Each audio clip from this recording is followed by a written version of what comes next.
خبر شامل کریں گے ENN نیوز نمائندہ محمد سلمان کی۔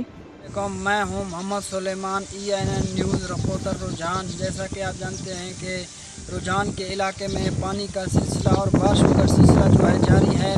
اس وقت فصلوں کو بہت زیادہ نقصان پہنچا ہے اور کچے مکانات جو ہیں وہ گرنے کا خدشہ ہے۔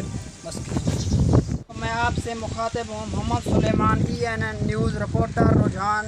جیسا کہ آپ جانتے ہیں کہ گزشتہ دنوں سے بارشوں اور جو سیلاب کا سلسلہ ہے وہ جاری ہے۔ ابھی بھی اس وقت بھی اس علاقے میں بارش ہو رہی ہے اور ہم ایک بستی میں موجود ہیں، بستی حاجی علی بخش سرگانی، اور ان کے لوگ رہنے والوں سے پوچھیں گے کہ آپ کو کون کون سی کارروائی کی جائے۔ ہم آپ منیر احمد سے پوچھتے ہیں۔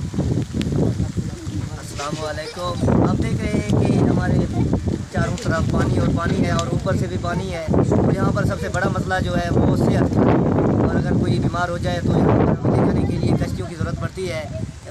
وہ کشتیاں لے جانے کے لیے 2-3 گھنٹے کی ضرورت ہوتی ہے، وہاں پر جاتے ہیں، پھر وہ پورا کا پورا دن ضائع ہو جاتا ہے۔ اس طرح اگر ایمرجنسی ہو تو وہ مریض ضائع ہو جاتا ہے۔